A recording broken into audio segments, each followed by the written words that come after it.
Hello mga kagandang buhay. Back to basic po ang ating business ngayon. At pinaprocess po natin yung itlog natin para ma-deliver natin.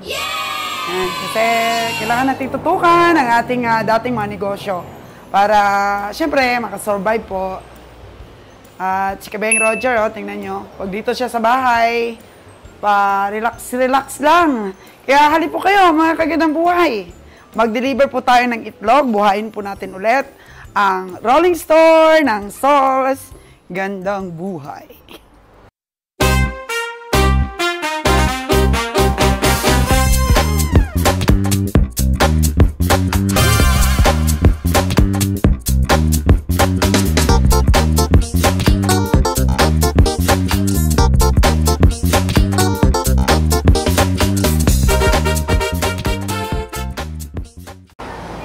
Napabayaan po natin mga kagandang buhay ang ating rolling store business dahil punta tayo sa Negros. So, ito po yung mga itlog natin. Kapag delivery time, dito pa lang po bago umalis ay sinisegregate na po namin. Siyempre mga basag kinukuha natin, tapos pine-perfect natin ang ating mga sizing. So naka-color blue po ay XL. Yan. XL po yan. Then, ito po yung nasegregate ko na. So, may order na po tayong 40 trays. Deliver na po natin. Yan. Large po yan. Large. Tapos, yun, XL. XL po yun, oh. Medium sizes natin yun. Nasaan na? Ito po, yung medium sizes natin. So, okay na. Pwede na natin i-deliver. May 80 trays na yan. So, may 80 trays na po. Pero, magdadala po kami ng extra para naman po pwede nating madeliveran din ng iba. So, balik po tayo, balik. Yan po yung engineer natin, John Bry. Oh. Tracy ang cashier natin for today. Ang Karito Boy natin, ang ating engineer. Mga kayo ng buhay. So, samahan natin si Manager Bio for our delivery. Ito po yung aming pre-prepare na for delivery. So, every stand is 5 trays. 6, 7, 8, 9, 10. Siguro mga nasa 200 or 150 trays ito. Sama ko pa rin si Manager Bio. Kahit wala ka pong store, mga kagandang buhay, kung meron ka pong rolling store, nako, kaya na pong bumuhay ng pamilya. Buksan mo ako, manager. Kaya ito, partner ko pa rin ang ating manager. Iba kasi talaga mga kagandang buhay kung marami kang dadaanan sa negosyo. Pag umina, kagaya niya, umina ang mga bisita sa Boracay, kailangan ang mainland mo, palakasin mo. Kaya minsan, pag malakas yung aming mga store, parang parang hirap na kami mag-rolling store, gawa ng busy na sa store mismo. Pero dapat, huwag pa rin pabayaan itong mga ganitong mga suki. Kaya ibabalik po natin mga kagandang buhay, yung mga suki natin sa rolling store. Concentrate po kami ngayon sa itlog, bigas. Magpa-order po ako mamaya. Para naman po yung mga subscriber ko na na-miss ang aming mga kaganapan at mga experiences ni Manager Bio, ay ma-refresh mga kagandang buhay. Kasi maraming nag-message sa akin na na-inspire sila dun sa mga una kong nagawang mga content about po sa rolling store. So marami pong sumubok at yun, nakausap natin. Talagang maganda daw ang kita. Buhay na buhay ang pamilya. Kaya kahit walang store, basta masipag ka po maglako, talagang kikita ka. Kaya ito tayo ulit, mga kagandang buhay. So, balikan natin yung mga suki natin dati. Kasi, nung mga nakaraang buwan, mura po ang itlog, maraming supply. Ngayon, mas maganda po talagang magbenta ng itlog kapag kakunti ang supply, kahit mahal ang itlog, basta kunti ang supply, tumatawag po at bumabalik, nag-i-inquire ang ating pong mga dating dinililibiran. Kagaya po nito sa tangalan na to, dati na natin itong dinideliveran at ngayon nga po, dahil shortage ang supply ng itlog siguro, kaya yun, naisip tayong balikan at na-inspire din po ako mga kagandang buhay na mag-rolling store ulit. Tutukan ko po muna ito para tuloy-tuloy kahit wala ako po mga kagandang buhay. So sundan niyo po ngayon ang aming biyahe ni Manager Bio. Okay, dito na po tayo sa Tangalan, Aklan, mga kagandang buhay at ito po yung didelibera natin. Tiada Store. Ang ganda po ng bagong store dito, oh. Bagong palengke po ng Tangalan, oh. Ayan. Ang ganda. Last time po na nag-deliver tayo dito, hindi pa na-renovate ang palengke. Ito na, oh. Yan po ang store, pero siguro sa bodega nila tayo magdi-deliver. So ang pwesto po niya, tatlong stall. Ang ganda ng store niya, no? Tatlong stall na. Lumaki na po ang bodega ng ating suki. Ayan. Tatlong store, ganyan din ang gawin natin sa Katiklan. Iba yung isa doon sa dulo. Iba. Iba, dalawa lang pala to kay Madam, oh. So, punta kami sana sa bodega nila ng itlog. At tapos mamaya mga kagandang buhay, tayo. Mag-alok pa tayo dito sa loob ng palengke. So, doon talaga yung niya, bodega. Yan, mag-alok tayo dyan, oh. Daming store dito sa Tangalan. So, yun na lang yung target namin ni Manager Bio, yung mga palengke-palengke na lang. Para wholesale ba? Maramihan kaagad. 50 ka tray, 80 tray, 100, ganyan ba? Para nabilis, maubos ang itlog natin. Ang bagong tindahan. So dito yung ating delivery, bodega nila. May tao daw dito?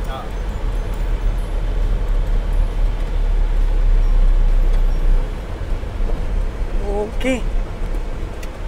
Ito ang bodega pala nila.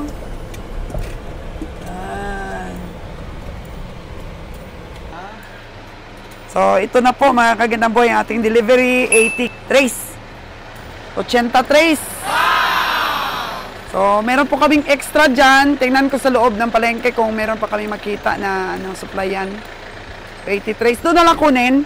Oo, doon na lang. Oo. So, text mo lang si Madam, okay na yan? Kita mo, ang linis-linis, walang basag.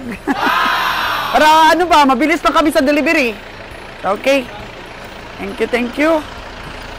Ayan, pag may mga pa-order tayo, bilis lang. Lako tayo, tayo? Mag-alok tayo sa loob. Singilin muna namin yung 80 trays, tapos mag-umpisa na kami ng alok ni Manager Bio. Large, 250. Medium, 240 per tray. Yan po ang presyo namin ni Manager Bio. Masigilin namin para pasok kami sa loob ng palengke. Tingnan natin kung may mga nagtitinda pa doon ng itlog. Ito may grocery dito sa harap, no? Ako na lang, siguro dito sa harap. Tayo, alok. Okay, parking na tayo. Pinuntahan ko po itong Abby's Meat Shop, mga kagandang buhay, at saka diniskartihan ko po. Kumuha po ng 50 trays sa atin na medium. Medium size, iwan ko lang kung kaya pa ito, kung abot pa ba. Yan. Kunwari po, bumili tayo ng buti. Yung buti ba? Yan. Kunwari lang, tapos open communication. And then, napapayag po natin. 40 trays. Paano merong may ganyan, no? Ilan? Wala na ba? So, medyo kulang yung ating... Ayan, meron pa. XL? Paano merong plastic sa baba? Tanggalin mo muna yung plastic, oh. Tanggal natin. Plastic, so 25 lang. Diskartihan natin kukuha ng large.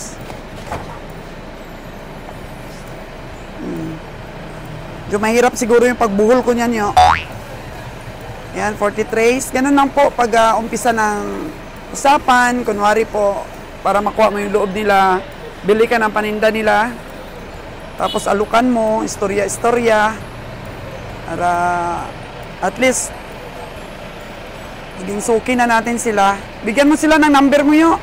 Para makatawag sa iyo pag naubos na yung kinuha nila sa atin. So, naka 80 at 50. Tingnan mo nga ang size. Ako nag-segregate yan, basta may ganyan eh. Oh. Okay ah. Ayos yan.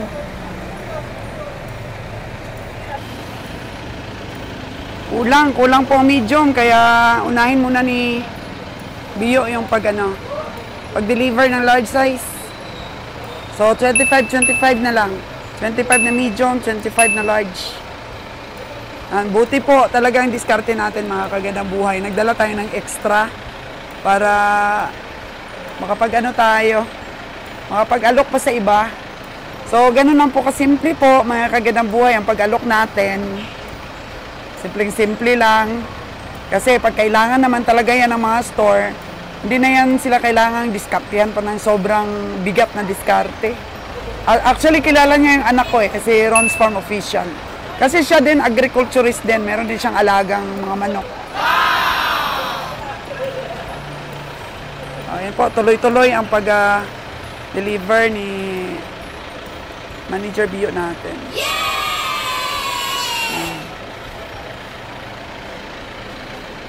Pag may pula po kasing tali, ayun na, aming tanda na large.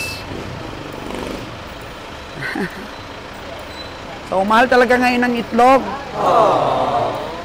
Kaya mas gusto ko pang maglako, mga kagandang buhay, pag medyo kulang ang supply. Kahit medyo mahal-mahal po ang presyo, ayos lang po. Tubo lang po ng konti para po tulong sa backloading na ating truck. So, ang akin pong kinarga ay 3,500 trays lang. So, pinadala natin yung kalahati sa Boracay, kalahati po dito sa mainland. So, medyo mapadali yata pong mapaubos itong ating mga itlog ngayon dahil syempre nag-deliver kami ulit ni Manager Bio. So, next time, pwede na tayong magkarga ng 5,000 trays.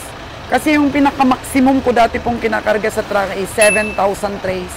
So kung kikita lang po tayo sa wholesale ng mga 15 pesos to 20, ayos na po yun. Minus po natin yung mga breakage.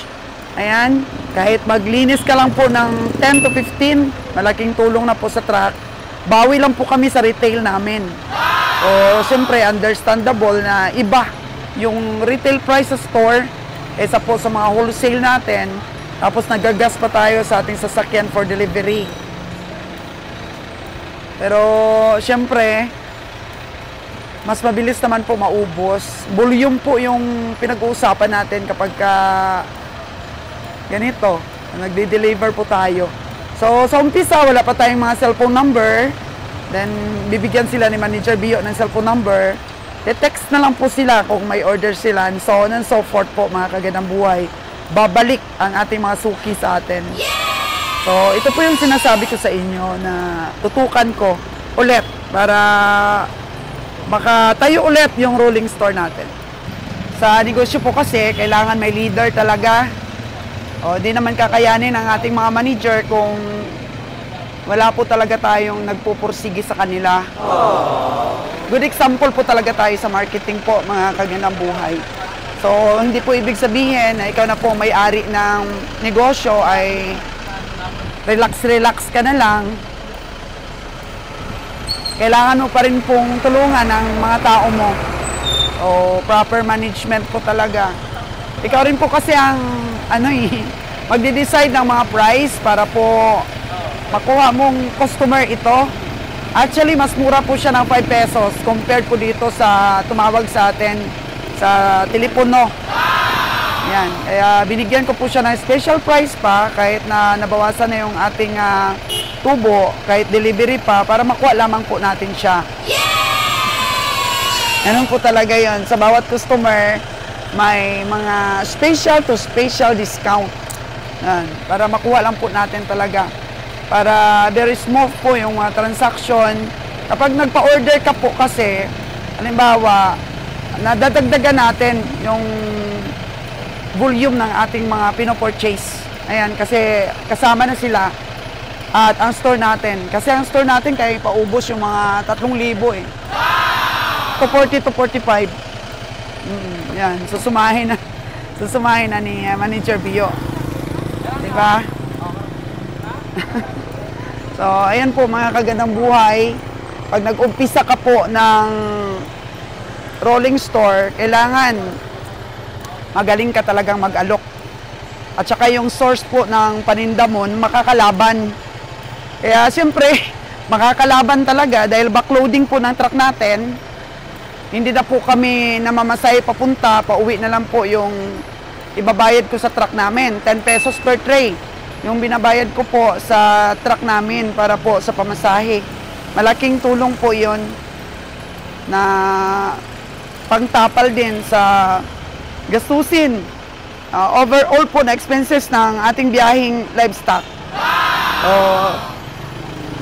Si Ron's Farm Official, kilala niya at saka bilib rin po siya sa mga diskarte ni Ron. Sabi ko, next time, bigyan ko ikaw ng itlog alat dito na gawa ni Ron. Ayan po mga kagandang buhay, doon po sa Nabas, mag-alok din po tayo pauwi. So may bawas na po ang ating dalang itlog na 80 plus 40 at may natira pang kunting large saka XL. Kasi mabili talaga po sa lako ay medium tsaka large.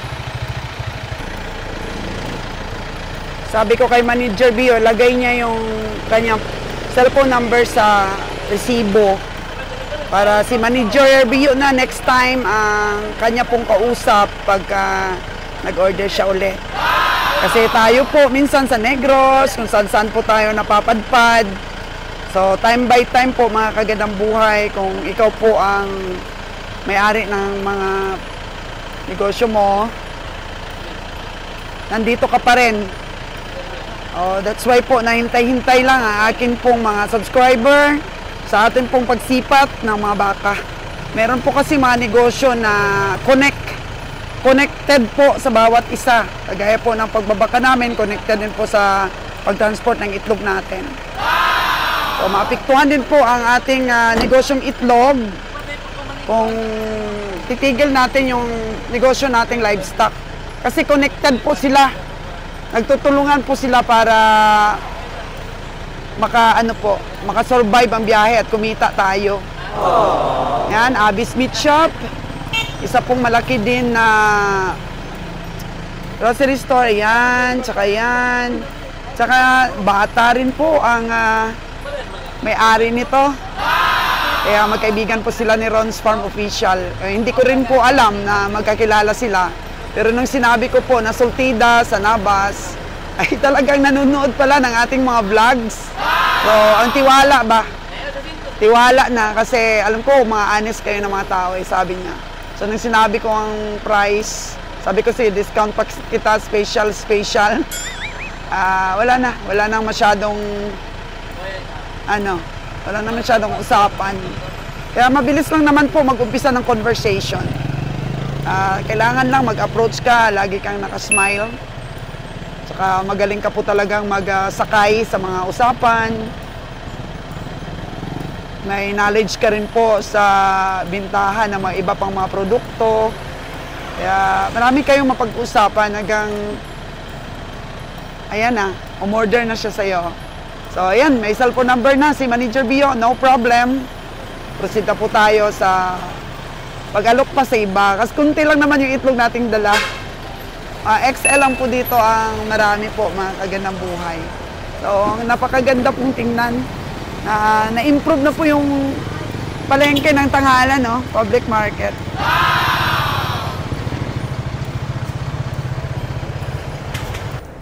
Binalikan po ni Manager Bio yung dati niyang suki na maramihan kumuha. Doon siya, kikipag-usap. Habang kumakain po ako ng merienda namin. Bili ka ng mga suki. Kapag ka naka-stand up na po kasi ang negosyo mo, ay meron ka ng source na produkto mo na pwedeng makalaban, madali lang naman po balikan yung mga suki. Kasi minsan, nagtatampo yung mga suki, bigla na lang tayo tumitigil pag-deliver sa kanila. The reason why po minsan na tumitigil kami is kinukulang pa yung stocks namin sa mga stores namin. So, siyempre, priority po yung mga stores dahil wala na pong expenses. Saka, less pagod na rin po. Kaya, eto, sinipag po ulit sa kagandang buhay ninyo. Kaya, ayan, nakapag-umpisa ulit po ng rolling store. Well-trained na po talaga ito si Manager Bio natin. Kaya na po niyang makipag-usap. Parang mas nahigitan pa nga yung abilidad natin eh. Kaya kung makakita po kayo ng tao na ganyan ka-skilled, ako, napaka-bless nyo po mga kagandang buhay. O, 2 customer lang, naka 80 at saka 50 tayo. Ito, kumukuha rin po ito ng 100 trays. Kaya tingnan natin mamaya pagkatapos pong kausapin ni Manager Bio kung ano po ang napag-usapan nila. Next time na lang daw kukuha. Oo, next time na lang. Inaayos pa yung store niya eh. Next time na lang daw kukuha at pinaayos pa yung store niya. At least alam niya na nagde-deliver tayo ulit. Sana daw siya kumuha dati ng itlog. Kay Melts sa Makato.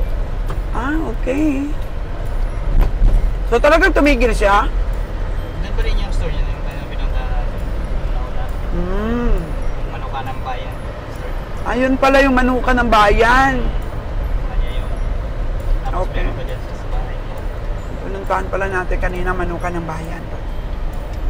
Siya palang may-ari nun. Ito po yung store niya, oh.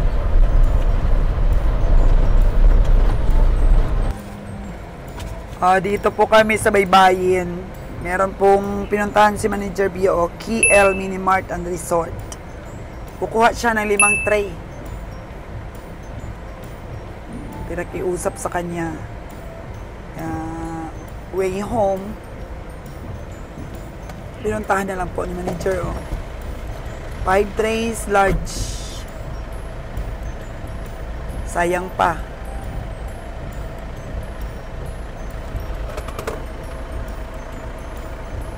Ano lang itlog namin.